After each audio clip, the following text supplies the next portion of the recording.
నాయకురాలకు హైదరాబాద్లో ఓటుంది. చంద్రబాబుకు హైదరాబాద్లో ఓటు పెట్టుకుని ఇక్కడ రాజకీయం చేస్తున్నారు. నేను విద్యార్థి దశ నుంచి స్టూడెంట్ యూనియన్ నాయకుడిగా చంద్రబాబుకి పోటీగా నిలబడి ఉన్నాను. 4వ తేదీ ఎన్నికల ఫలితాల తర్వాత మీరు ఎక్కడ ముఖాలు పెట్టుకుంటారో చూడాలి. మేం చేసిన సంక్షేమ పథకాల వల్లే పోలింగ్ పెరిగింది. 4వ తేదీ రిజల్ట్ తర్వాత అన్ని మాట్లాడదాం అని పెద్దిరెడ్డి రామచంద్రారెడ్డి అన్నారు. చంద్రబాబు నాయుడు హైదరాబాద్లో ఓటు ఉంది, ఈడొచ్చి రాజకీయం చేస్తాడు, ఎలక్షన్లో పోటీ చేస్తాడు.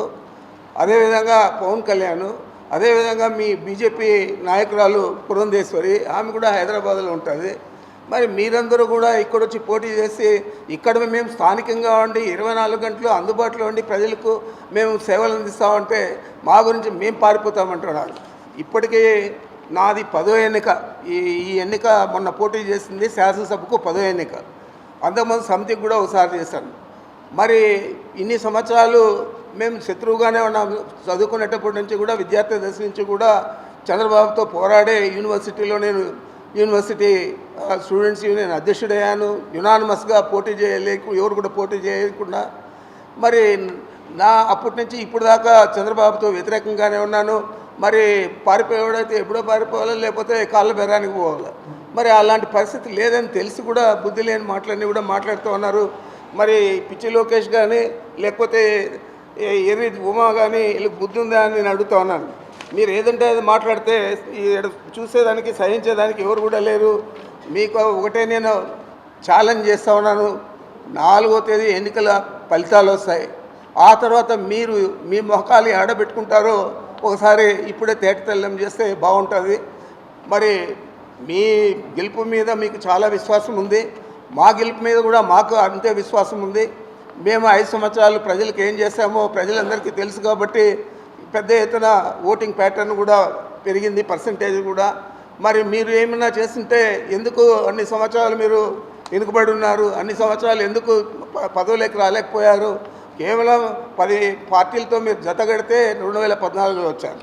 ఇప్పుడు అదే ధోరణిలో ఆ విధంగానే మళ్ళా మనం అధికారంలోకి వస్తాము, ఇది జతగడితే అని చెప్పి కాళ్ళ బేరానికి పోయి బీజేపీని పట్టుకొని మీరు కాళ్ళ బేరం చేసి జతగట్టి పోటీ చేస్తూ ఉన్నారు తప్ప ఈరోజు బీజేపీకి కానీ మీకు కానీ పవన్ కళ్యాణ్కి కానీ ఈ రాష్ట్రంలో 4వ తేదీ రిజల్ట్స్ తర్వాత ఆ రోజు మీరు మాట్లాడితే బాగుంటుంది.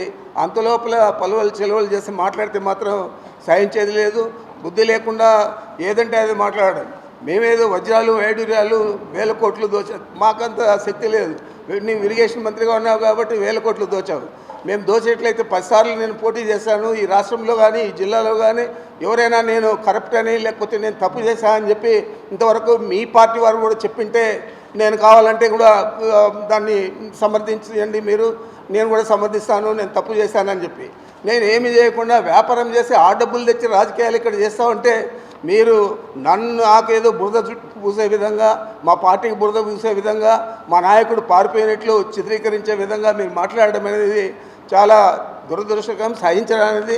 ఈ విధంగా మీరు మాట్లాడితే మాత్రం మేము కూడా ఈదులు లేకొచ్చి మిమ్మల్ని ఏ విధంగా మాట్లాడాలో ఆ విధంగా మాట్లాడతామని చెప్పి తెలియజేస్తా ఉన్నా. ప్రముఖంగా ఈ లోకేష్ మాట్లాడితే పాపాల పెద్దిరెడ్డి అంటాడు. మీ నాయన పాపాల చంద్రబాబు. ఎందుకంటే ఎంతోమందిని చంపించేశాడు.